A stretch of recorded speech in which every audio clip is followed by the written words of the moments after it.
Good morning, my friend, and welcome to the fourth hour with Greg Belfrage. It is so nice to have you along again. There are some things happening here. Let's go to the president's True Social account and see what he's saying. This was posted just within the last hour. In fact, about 15, 20 minutes ago, regarding the tariffs.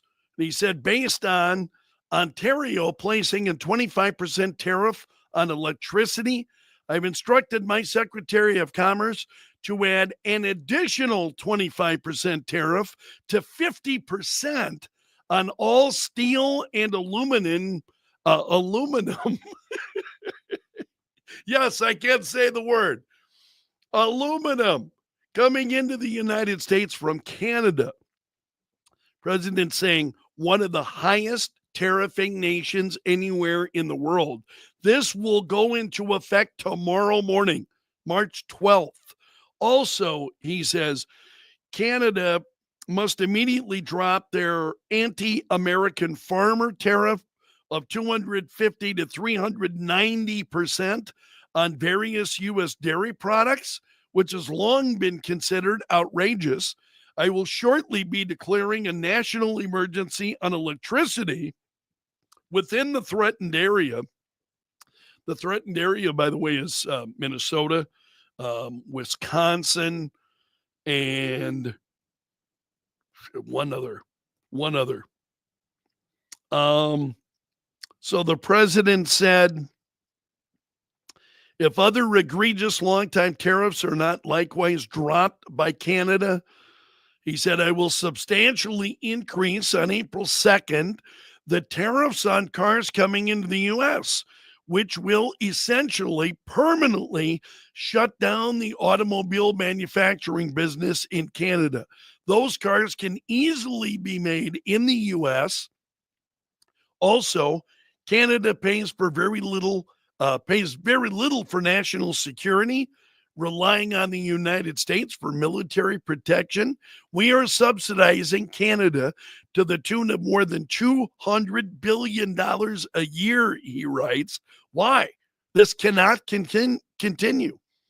The only thing that makes sense is for Canada, here it comes, is for Canada to become our cherished 51st state. This would make all tariffs and everything else totally disappear. Canadians' taxes will be very substantially reduced. They will be more secure militarily and otherwise than ever before. There would, the more they're getting into this stuff, the more now Trump is leaning back on this. I don't know if he is using that to get them to play ball, if he is using that threat, or if he's serious. It's hard to tell sometimes. I really don't know. But this is what he's saying. And he says, we will be bigger, better, stronger than ever, and Canada will be a big part of that. The artificial line of separation drawn many years ago will finally disappear. We will have the safest and most beautiful nation anywhere in the world, and your brilliant anthem, "O Canada," will continue to play, but now representing a great and powerful state within the greatest nation that the world has ever seen. Wow. I absolutely had to share that with you because I saw that. I'm like, wow, what is going on with that? So that's the president on True Social this morning. And this is what I'm going to be sharing some social media with you. Same thing here with Elon Musk, because Elon Musk is posting some things today. He's talking, he was on with Larry Kudlow on Fox Business. And I want to play a portion of this interview. It's a very short portion, not very long, but he says, there are questions about Doge and what they're doing and funding and all of these stuff. And he's saying, hey, we post the receipts. This is Elon Musk yesterday. when people criticize, say, what Doge is doing, we say, well, which part specifically? Because we put all of the actions of the Doge team on the doge.gov website and on the Doge handle on X. So we post the receipts. So it's like this action has been taken, this action has been taken. So when we get criticism, we say like, of what? Which line do you disagree with? Like which cost saving do you disagree with? And then people usually can't think of any. No. So it's transparent line by line. It's transparent line by line. I'm going to pause that there because X will the videos start over again. So let's look down Elon Musk's account on X. What fixing the government computer systems feels like. Look at that rat's nest. Absolutely. Can you imagine? Can you imagine what that would be like? Let's move down because there's some more. Now, this is Elon Musk reposting some things. Stephen Miller saying, these are the same Democrats who would stand to honor the memory of Laken Riley and Jocelyn Nungare, and Elon Musk saying true. Cybertruck. Here we go. This is another portion of the interview with Larry Kudlow. And he's talking about the president. And some of this, we have heard before, but I want to roll this. It's only about a minute. It's like a permanent bureaucracy. I might add, it's a permanently liberal bureaucracy. Yes, very much so. And it's not a bureaucracy that necessarily enforces or implements presidential policy. They don't. In fact, they try their best to thwart presidential policy. So the president is the elected representative of the people. And if the president cannot get things implemented as a reflection of the will of the people, then what we have is not a democracy, we have a bureaucracy. We have rule of the bureau, not rule of the people. And that's what we're trying to defeat here is the bureaucracy and have rule of the people. And it's tough, as we have seen. And as you mentioned, the bureaucracy is overwhelmingly Democrat. So Washington, D.C. was 92.5%, I believe, voted for Kamala. So this is overwhelmingly a deep blue situation. Yeah, absolutely. Absolutely incredible. This post caught my eye. It's a guy, I feel like I've woken up from a dream where everything thought I knew about good and evil has been flipped upside down, where the good guys were the ones I was told by the liberal media to hate, and the bad guys, well, it was me. Pretty interesting. It was Lee Zeldin. I wanted to share his as well, because as we talk about government cuts, Lee Zeldin announced some additional cuts at EPA. He said, I'm canceling over 400 DEI and environmental justice grants across 9 grant programs totaling $1.7 billion, bringing EPA's total savings to over $2 billion. He said this fourth round of EPA DOGE cuts was our biggest yet. Wow. So that's at the EPA, the Environmental Protection Agency. So you've got these cuts just taking place everywhere. Fox News has got a story in the headline. Elon Musk's interview with Larry Kudlow prompts swift response from Democrats online. Oh, I bet it did. I bet it did. He's driving them absolutely crazy. Okay, there is one other story that I wanted to share this morning with you. Jim Comer. And I want to roll the audio here a little bit. This story at Newsmax. Jim Comer was on Finnerty on Newsmax last night.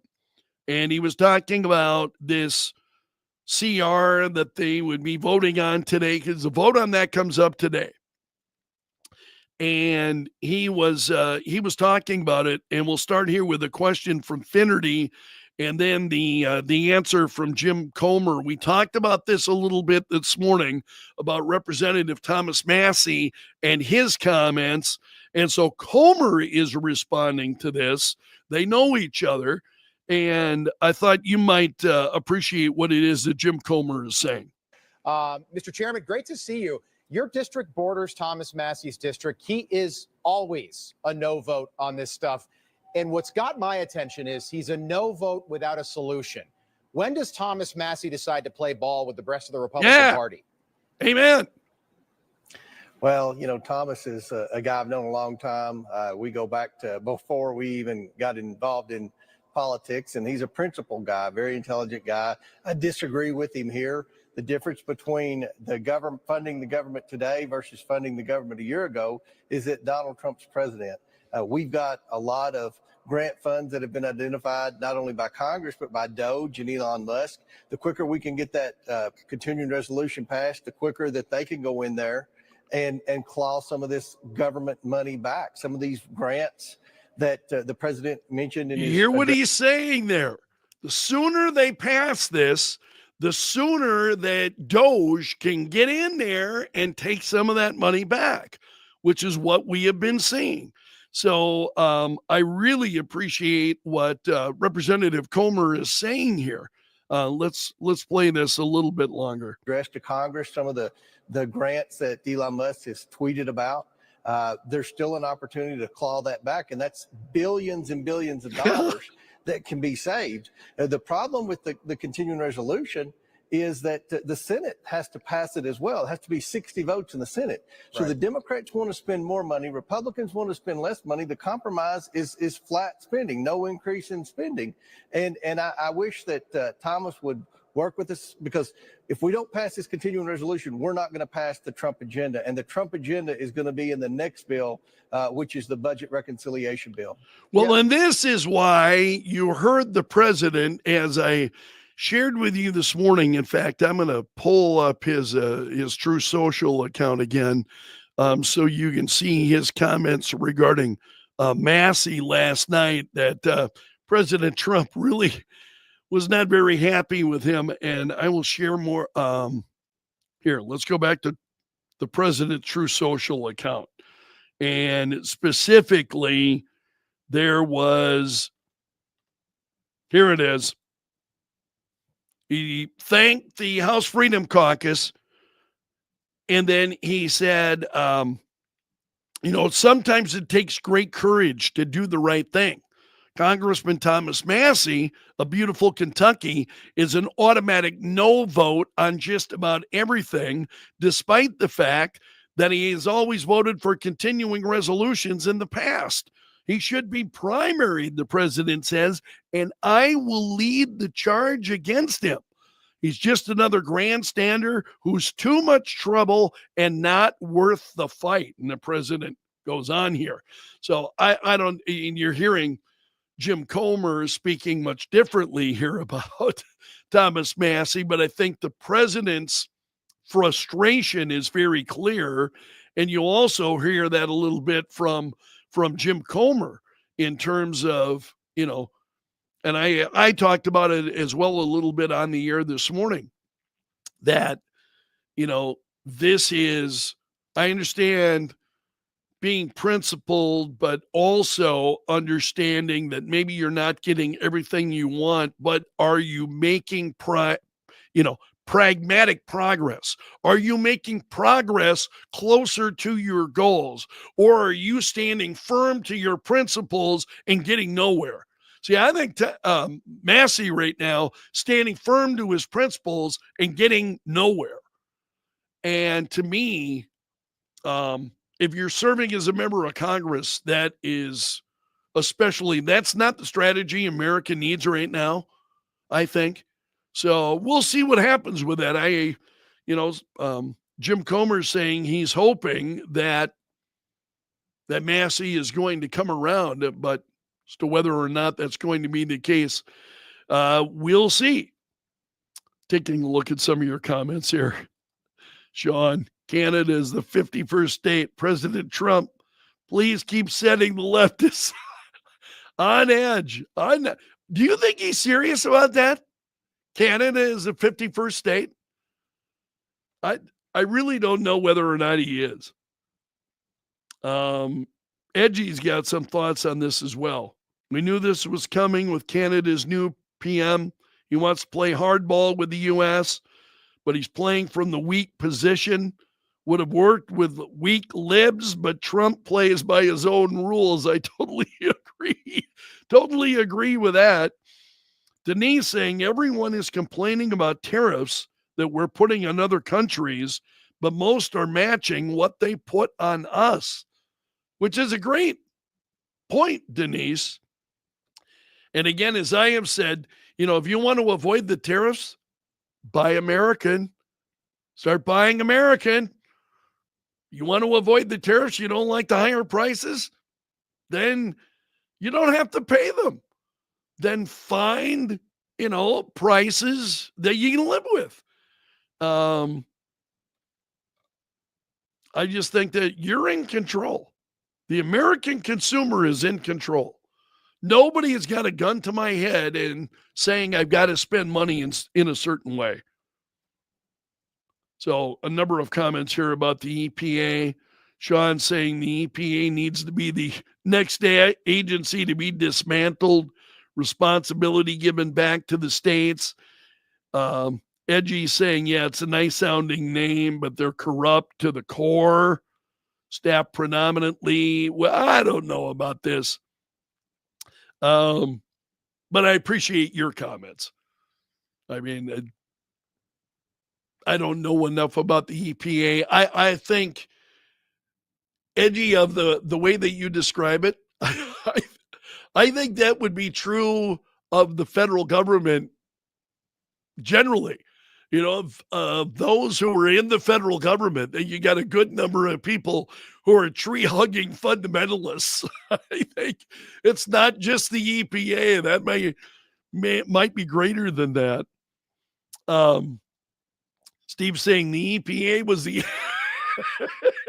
the agency that made the Ghostbusters turn off the containment field. We saw what happened after that. Yes, we did. Absolutely right. Hey, congratulations. You made it to the end of the video. Steve's getting us out on a high note, so thank you so much. Hit that like button before you leave. That would very much be appreciated, and I hope to see you again tomorrow. So we'll do it again then. You take care. Have a great day, my friend. So long.